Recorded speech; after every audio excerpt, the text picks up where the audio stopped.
Cockroach Janata party నిన్న చేసినటువంటి నిరసనల్లో police lathi charge చేశారు. ఆ లాఠీ చార్జ్ వల్ల అనేక మంది విద్యార్థులు గాయపడ్డారు. వారందరికీ నరేంద్ర మోదీ క్షమాపణ చెప్పాలి అని రాహుల్ గాంధీ ఏమొచ్చేసి డిమాండ్ చేస్తున్నాడు.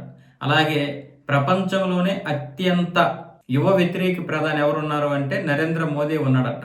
రాహుల్ గాంధీ గారు చెప్తున్నారు. ఈ 56 ఏళ్ల యువకుడు చెప్తున్నాడు. దీని గురించి నరేంద్ర మోదీ గారు నిన్న కూడా మాట్లాడారు 56 ఏళ్ల యువకుడు గురించి. అయితే ఇక్కడ నరేంద్ర మోదీ గారి క్షమాపణలు చెప్పాలని రాహుల్ గాంధీ గారు మంచిగానే డిమాండ్ చేశారు. అలాగే వీళ్ళ హయాంలో జరిగినటువంటి అనేక వందల స్కామ్ల గురించి పక్కన పెడదాం. ఈ పేపర్ లీకేజీలోనే వీళ్ళకి దగ్గర ఇంచుమించు 96 సార్లు జరిగాయి కదా, 96, 97 సార్లు వీళ్ళ హయాంలోనే జరిగాయి. అంతకు ముందు పక్కన పెడితే వీళ్ళు పరిపాలించిన ఈ 2004 నుంచి 2014 వరకు అవి వివిధ రాష్ట్రాల దగ్గర నుంచి కేంద్రం నుంచి మొత్తం అన్ని దగ్గరలో జరిగాయి. మరి వీటన్నింటికి వీళ్ళు సమాధానాలు చెప్తారా? దీని అన్నిటికీ మరి క్షమాపణలు చెప్తారా?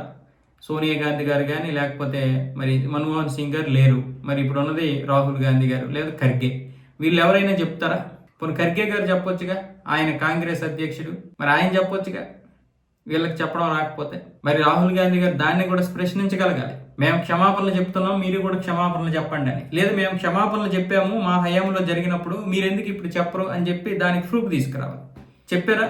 అన్నా హజారే గారిని ఎంత దౌర్జన్యంగా ఎంత దారుణంగా అరెస్ట్ చేయించారు. అప్పుడు అక్కడ ఉన్నటువంటి అదే జంతర్ మంతర్ దగ్గర ఎన్ని ఉద్రిక్తత పరిస్థితులు చూసాం మనం. అంటే మనం చేస్తే సంసారం, ఇతరులు చేస్తే వ్యభిచారం అన్నట్లుగా ఉండకూడదు. పారదర్శకత్వం ఉండాలి. అది బీజేపీకైనా కాంగ్రెస్కైనా ఏ పార్టీకైనా సరే ఖచ్చితంగా ట్రాన్స్పరెంట్ ఉండాలి. అది లేకపోతే ఎప్పటికో ఒకప్పటికి మనం ఖచ్చితంగా దొరికిపోతాం.